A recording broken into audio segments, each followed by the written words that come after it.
Welcome to Tamil உயிரியல் 10ஆம் வகுப்பு அலகு 12 தாவர உள் அமைப்பியல் மற்றும் செயலியல். நேத்து நம்ம கிளாஸ்ல தாவரத்தண்டின் உள் அமைப்பு அந்த படங்களை பத்தி ஃபுல்லா பார்த்து முடிச்சிட்டோம். இப்ப தியரிக்கு வாங்க. நேத்தியே ஃபுல்லா எல்லாமே நான் எக்ஸ்பிளைன் பண்ணிட்டேன். ஜஸ்ட் அந்த படத்துல உள்ள பாகங்களை என்னென்ன சொல்றாங்கன்னு பாருங்க. இதுல புறத்தோல் பாருங்க. ஃபர்ஸ்ட் புறத்தோலுங்கிறது எப்பவுமே எங்க இருக்கும்? வெளிப்புற அடுக்கு. டக்குன்னு உங்களுக்கு சொல்ல சொல்ல ஞாபகத்துக்கு வரணும். இதா புறத்தோல்னாலே உங்க மைண்ட் வந்து எங்க இருக்கணும்? புறம்னா வெளியில, அப்ப தோலுன்னு இருக்கு. அப்பனா அது எங்கதான் இருக்கும்? வெளிப்புற அடுக்காதான் இருக்கும். ஓகேவா?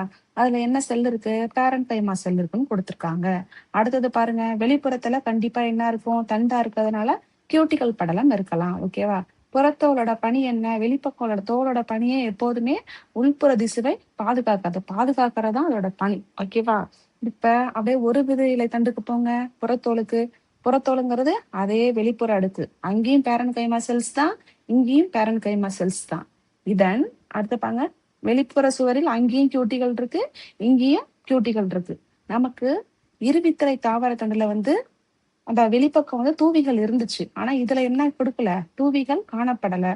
புறத்தோல் துளைகள் குறைவாக காணப்படுகின்றன. புறத்தோல் துளைகள்னா ஸ்டொமேட்டான்னு சொல்லுவோம். அடுத்து நம்ம பார்க்க போறது புரணி. ஓகேவா? புரணி வந்து எத்தனை பகுதியா பிரிச்சிருக்காங்க? 3 பகுதியா பிரிச்சிருக்காங்க. அதுக்கு வாங்க, இந்த 3 தான் நமக்கு என்னன்னு சொல்லியிருந்தோம். நானும் நேற்று உங்களுக்கு எழுதி காமிச்சேன், புரணின்னு சொல்லியிருந்தோம். இந்த புரணி தான் இங்க எத்தனை அடுக்கா இருக்குன்னு சொல்றாங்க? 3 அடுக்கா இருக்குன்னு சொல்றாங்க. அதுல ஃபர்ஸ்ட் வெளியில இருக்கிறது யாரு? கோலன் கைமா. ஓகேவா? கோலன் கைமா தான் புறத்தோல் அடித்தோல்னு கொடுத்திருக்காங்க. ஓகேவா? இதுல பாத்தீங்கன்னா கோலன் கைமா செல்ஸ் வந்து தாவரத்துக்கு என்ன கொடுக்குது? உறுதியை கொடுக்குது. தாவரத்துக்கு உறுதியை கொடுக்குது. மையப்புரணிங்கிறது யாரு? குளோரன் கைமா. குளோரன் கைமா வந்து பச்சை கலரா இருக்கிறதுனால என்ன வேலை செய்யும்? ஒளிச்சேர்க்கை செய்யும். அடுத்தது பாருங்க, உள்ள இருக்கிறது யாருன்னா பேரன் கைமா செல்ஸ். இதோட வேலை என்ன? காற்று மற்றும் உணவுப் பொருளை சேமிக்கிறது தான் அதோட வேலை. வாங்க அடுத்து வாங்க, இந்த புரணிக்கு வாங்க.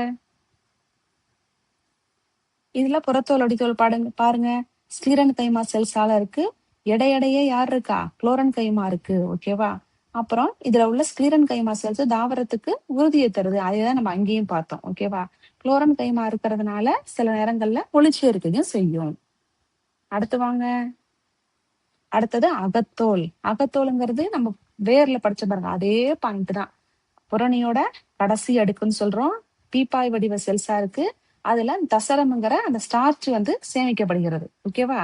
அடுத்தது ஸ்டீல் பாருங்க. இதுல ஸ்டீலுங்கிறது யாரு? நடுவுல உள்ள பகுதி, அதாவது பெரிசைக்கிள், வெஸ்குலார் கற்றை, பித்து, இதெல்லாம் சேர்ந்ததுதான் யாரு? ஸ்டீல். அடுத்து பாருங்க, பெரிசைக்கிள்ங்கிறது என்னது? பேரன் கைமா செல்களான பகுதி. இடையிடையே என்ன இருக்குன்னா ஸ்கிலீரன் கைமா செல்ஸ் இருக்கு. முக்கியமா இதை நம்ம பார்க்க வேண்டியது கற்றை தொப்பிகள்னு ஒண்ணு கொடுத்திருக்காங்க. கற்றை தொப்பிங்கிறது அப்படியே படத்துக்கு வாங்க, நமக்கு ஃப்ளோயம்க்கு மேல, ஓகேவா? ஃப்ளோயம்க்கு மேல ஒரு மாதிரி கருப்பு கலர் செல்ஸ் இருக்கு இல்லையா? அதுதான் கற்றை தொப்பின்னு சொல்றாங்க. அது ஏன்னா அந்த தாவரத்தோட வலிமைக்காக. அடுத்தது வாங்க, வாஸ்குலார் கற்றை. வாஸ்குலார் கற்றை கண்ணை முறிட்டு நீங்க சொல்லலாம். எப்படி இருக்கு? வாஸ்குலார் கற்றைகள் ஒன்றிணைந்த ஒருங்கமைந்த பிறந்தவை. அது நம்ம முன்னாடியே படிச்சுட்டோம். ஓகேவா? என்ன சைலம்? உள்நோக்கு சைலம். ஏன்னா வெளிப்பக்கம் பாத்தீங்கன்னா சின்னதுலேருந்து உள்ள எப்படி போகுது? பெருசா போய்கிட்டே இருக்கு. பித்துங்கிறது எப்பவுமே என்னது? ஒரு இடைவெளியுடன் காணப்படுகிற ஒரு பகுதி. அதுல எப்போதுமே என்ன இருக்கும்? உணவுப் பொருளை சேமிச்சு வைக்கும். புரிஞ்சுதுங்களா? அடுத்து வாங்க, ஒரு விதைகளுக்கு வாங்க. தலதிசு. ஓகேவா? தலதிசுங்கிறதுல என்னென்ன இருக்கு? அகத்தோல், புரணி, பெரிசைக்கிள், பித்து, இது எல்லாமே வேறுபட்டு தனித்தனியா இல்லாம ஒன்னா இருக்கிற மாதிரி இருக்கு. அதனாலதான் நம்ம தலதிசுன்னு நேற்று அதை சொன்னோம். வாஸ்குலார் கற்றைகள் எப்படி இருக்கு? மண்டை ஓடு வடிவத்துல இருந்துச்சுன்னு படிச்சோமா? வாஸ்குலார் கற்றைகள் எப்படி இருக்கு? ஒன்றிணைந்த ஒருங்கமைந்த மூடிய மற்றும் உள்நோக்கிய சைலம் கொண்டவை. ஓகேவா? அடுத்தது சைலம்ங்கிறது என்ன வடிவுல இருக்குன்னு படிச்சோம்? ஒய் வடிவுல இருக்குன்னு படிச்சோம். முதிர்ந்த வாஸ்குலார் கற்றையில் என்ன கொடுத்திருக்காங்க? சில புரோட்டோசைல கூறுகள் சிதைவடைவதால் ஒரு இடைவெளி ஏற்படுகிறது. அந்த இடைவெளிதான் கண்ணு மாதிரி இருக்கு பாருங்க, ஹோல்ஸ் மாதிரி இருக்குல்ல, அதுதான். அடுத்தது புளோயம். புளோயம்ங்கிறது, புளோயத்துல என்னெல்லாம் இருக்குன்னா புளோயம் சல்லடை குழாய் கூறுகள், துணை செல்கள் மற்றும் பேரன் கைமாவினை கொண்டது. புளோயம் நார்கள் காணப்படவில்லை. பித்து வந்து மையத்தில் காணப்படவில்லை. ஏன்னா இது ஒரு வித்திலை தாவர தண்டுங்கிறதுனால இதுல என்ன இல்லைன்னா பித்து வந்து இல்ல. ஓகேவா? இப்ப நம்ம ஒரு வித இலை தாவர தண்டும் இரு வித இலை தாவர தண்டு படம் தியரி எல்லாமே பார்த்து முடிச்சிட்டோம். இப்ப அட்டவணை 12.3 பாருங்க.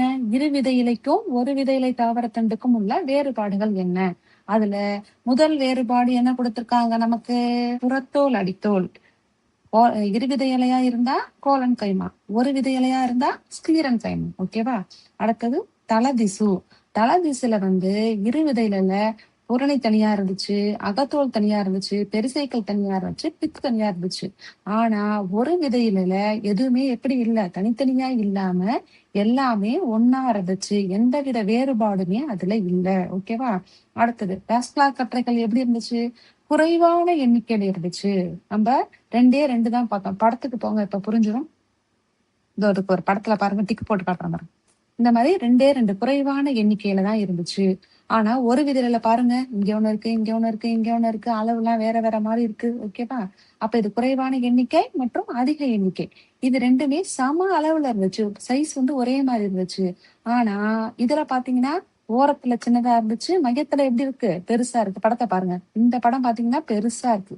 இந்த 2 படமும் எப்படி இருக்கு? சின்னதா இருக்கு. ஓகேவா? அடுத்தது வளைய வடிவில் உள்ளது. எப்படி இருக்குன்னா, இது எப்படி இருக்குன்னா சிதறி காணப்படுகிறது. அதாவது சிதறினா எங்க பார்த்தாலும் இருக்கு. இது அந்த மாதிரி இல்ல. சரியா? வளைய வடிவில இருக்கு. அடுத்தது வாங்க.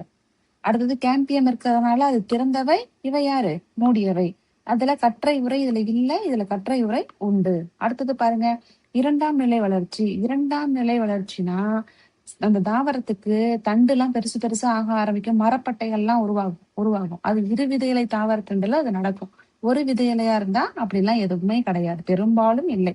அடுத்தது இதுல பித்து உண்டு, இதுல பித்து இல்லை. அடுத்தது மெடுலரி கதிர்கள் இருக்கு, இதுல இல்ல. ஓகேவா?